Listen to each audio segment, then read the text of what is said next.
Oke guys, balik lagi sama saya Muhammad Nifari dari TRO Angkatan 2024 dengan 3 digit yang terakhir 102.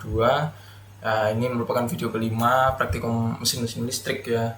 Eh, yang kali ini saya akan membahas VFD pada motor induksi.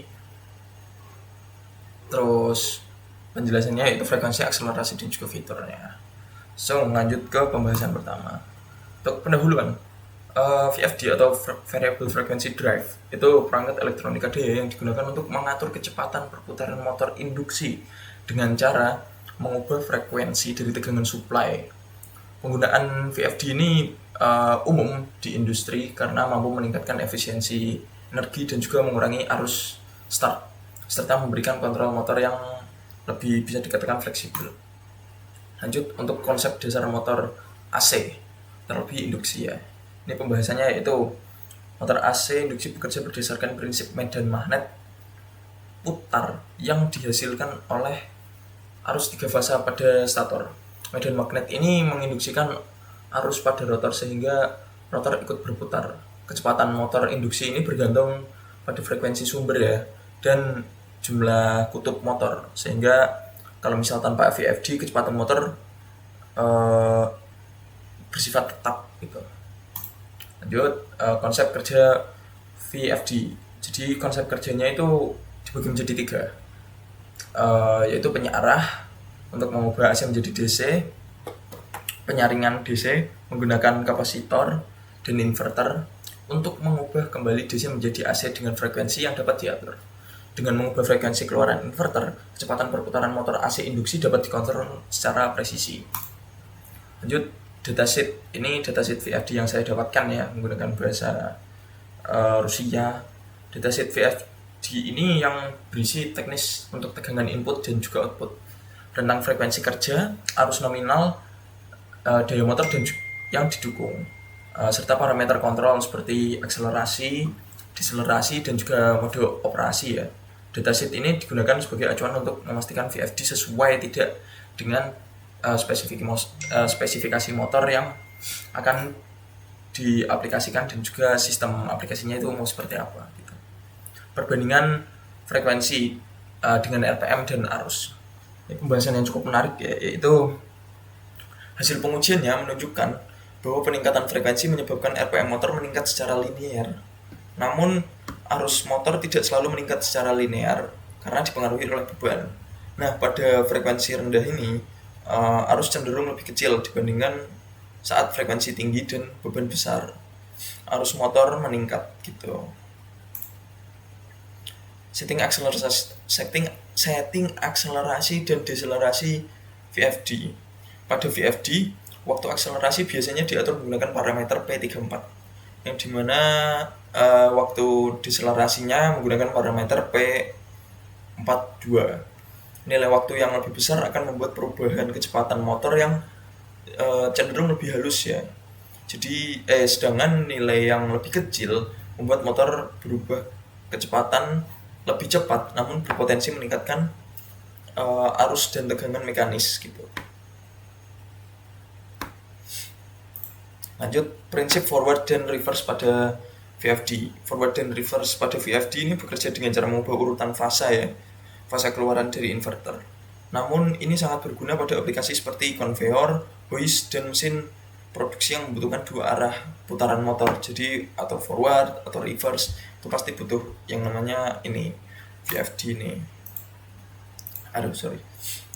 Fungsi dan manfaat jok pada VFD. Nah, jadi jok ini memberikan kontrol ya yang lebih presisi terhadap pergerakan motor tersebut. Dengan adanya fitur ini, operator dapat menggerakkan motor secara perlahan tanpa harus menjalankan motor pada kecepatan normal, sehingga meningkatkan keamanan dan juga akurasi dalam dia bekerja gitu. Oke, kesimpulannya VFD ini adalah solusi efektif ya dalam pengendalian motor AC induksi terlebih gitu, karena dia mampu mengatur frekuensi, kecepatan, akselerasi, deselerasi, dan menyediakan berbagai fitur tambahan seperti pengaturan forward, reverse, dan juga jok ini. Dengan pengaturan yang tepat, VFD dapat meningkatkan efisiensi energi, memperpanjang umur motor dan meningkatkan fleksibilitas sistem kontrol. Mungkin di sini saya akan menunjukkan sedikit video dari YouTube itu tentang gimana cara kerjanya.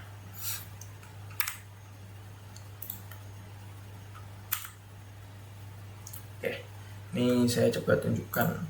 Nah, ini saya sudah cari tadi.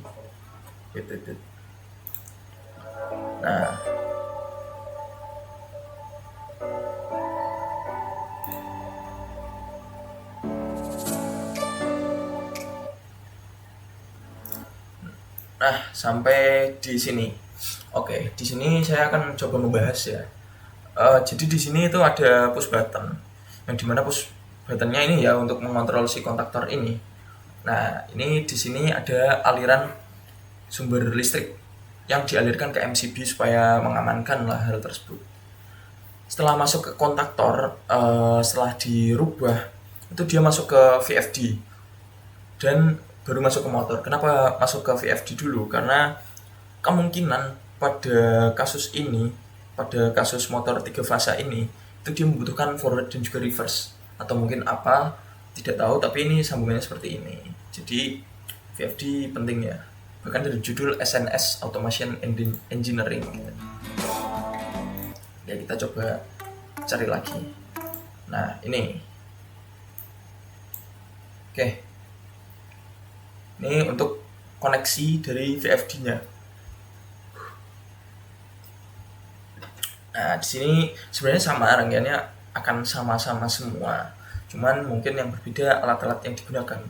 Itu dari sumber RST ini masuk ke MCB sebagai pengamanan, baru masuk ke kontaktor yang kemungkinan di dalam kontaktor ini tidak dijelaskan di dalam video di VFD-nya sebelah mana. Tapi di sini dia menggunakan delta connection ya. Tuh, kita coba cari video yang lain, mungkin yang lebih jelas, jangan short ya. Nah, nih dengan mekanik Pakistan kita. Ini dia menggunakan apa nih? Mesin CNC. Ini start stop buttonnya ya. Ini di sini berarti sudah terdapat PID built-in di sini, yang dimana dia langsung bisa ngebaca si VFD ini ya. Nah, ini pas forward, ini mati, dan ini reverse. Oke.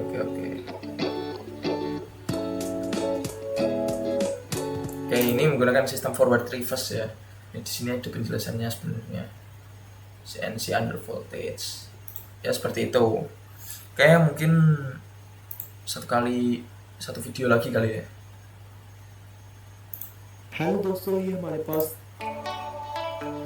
Nih, dari mekanik Pakistan lagi nih. Nah, ini di sini cukup lebih jelas untuk mengontrol konveyor ya. Ini di sini teman-teman bisa lihat setelah arus masuk pada MCB, dia itu masuk ke CNC.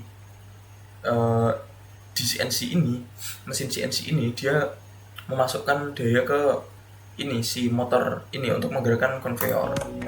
Kita lihat apakah dia menggunakan forward reverse. Oh ya, dia menggunakan forward reverse ya. Nih di sini button forward reverse-nya dia ada di sini. Dan bisa dipastikan ini menggunakan sistem forward reverse gitu. Oke, mungkin sekianlah presentasi dari saya ya.